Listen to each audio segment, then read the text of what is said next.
My name is Jamal Juma. I am the coordinator of the Palestinian grassroots movement against the walls and the settlements. I lived all my life under the occupation.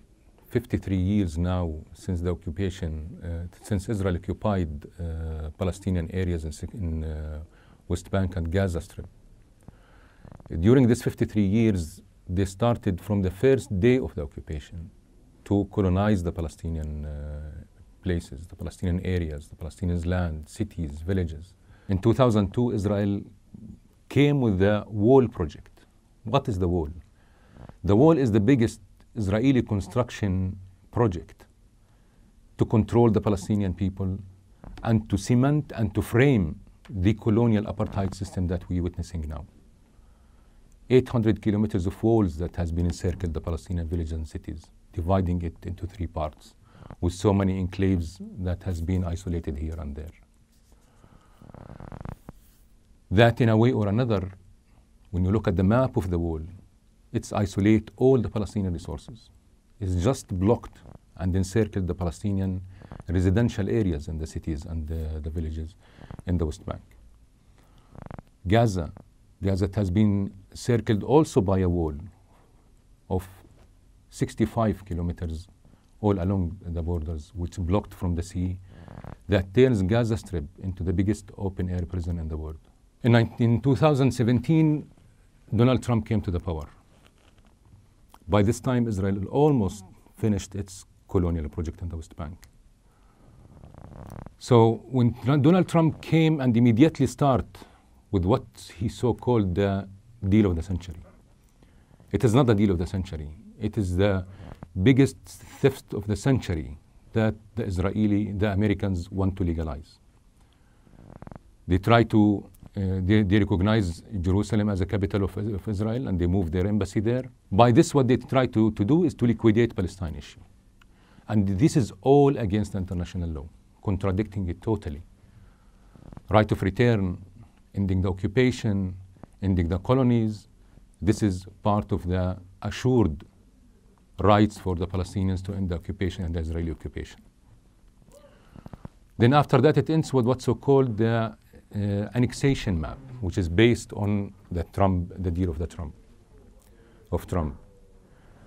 The annexation plan, how it is, just like take all this colonial project that has been put on the ground in the West Bank, and they try to put a final solution based on an open annexation for all these colonies, all the Palestinian resources to Israel. That comes up with 75 Palestinian communities, villages, so many Bedouin communities in Jordan Valley, around Jerusalem, and south of Hebron.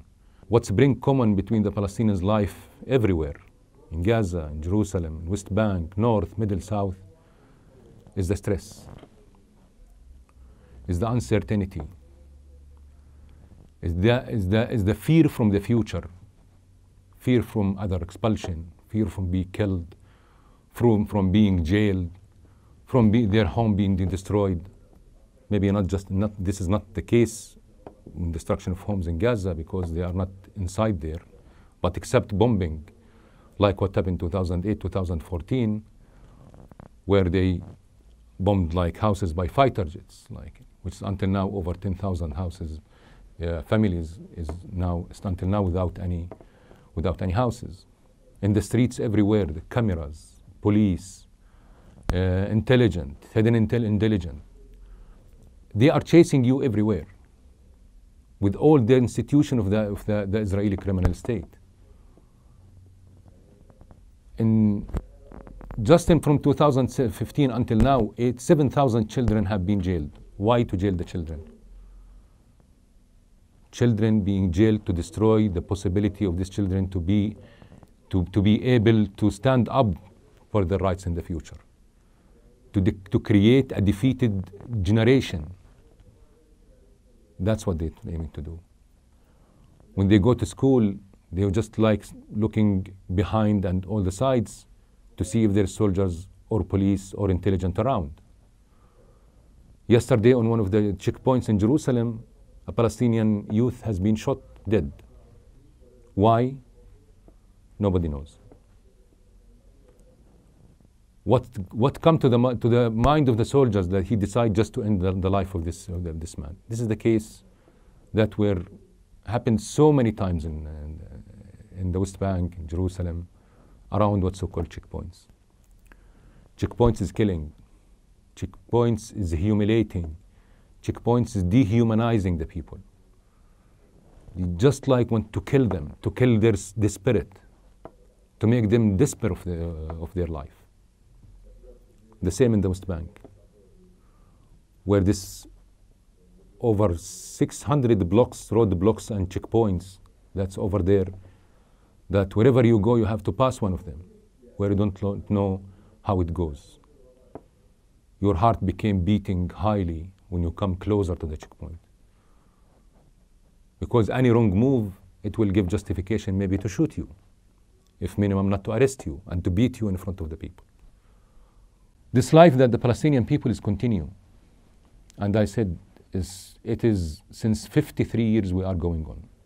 We continue struggling, we continue steadfasting, we still continue fighting for our freedom, looking for justice, that we didn't see it anywhere, especially in this time that we are living in. The Palestinians continue their struggle on the ground, and they will never stop.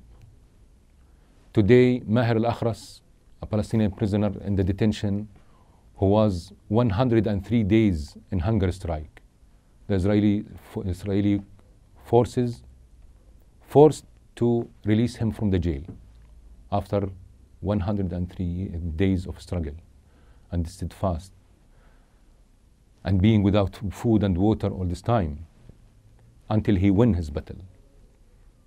This is the example for us, the Palestinians. This is what the Palestinians are doing. They are standing, continue struggling, continue fighting, no matter what they will do. We believe strongly in our rights. We believe strongly that we will win at the end. We will never accept to be another indigenous in the world that will be eliminated. We are insisting to continue to win our fight and our battle against this colonial imperialist power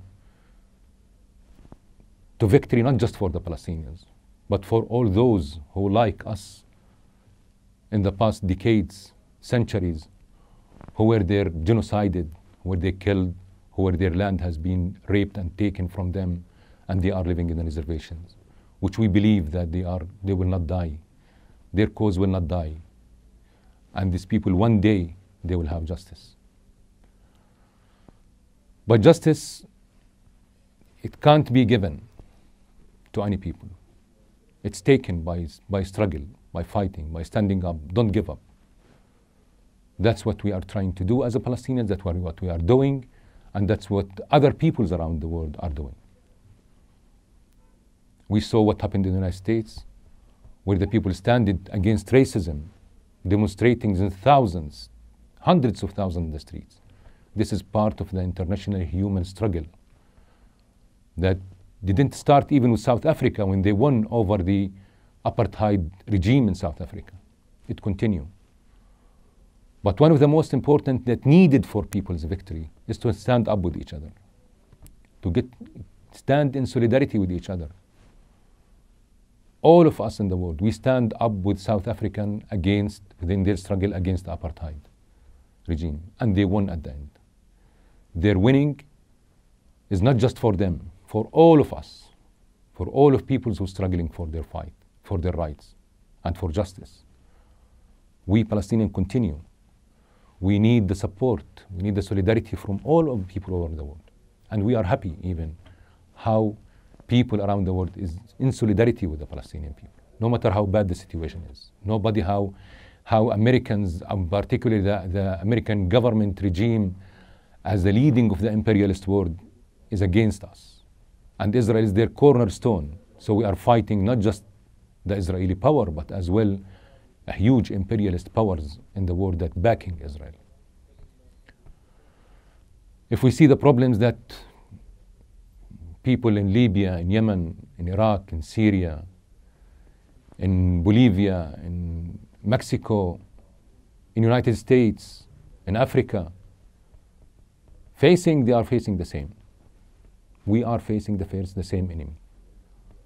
That's why our struggle is one. Our struggle is to win for the humanity, for the next generations, to stop these atrocities, to stop the colonization of the people, to stop the slavery that it takes different shapes in this world,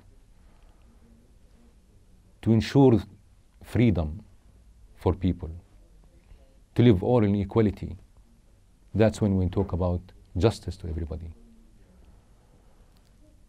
So we see the main form of supporting the Palestinian people, as the Palestinian people demanded since 2005, when they launched the call for BDS, boycott, divestment, and sanction.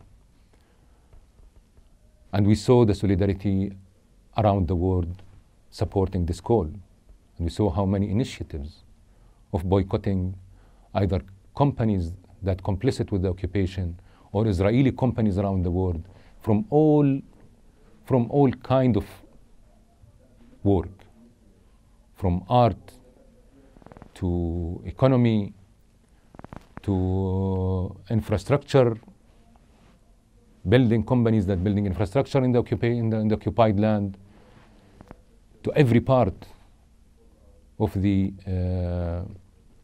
engagement with this occupation.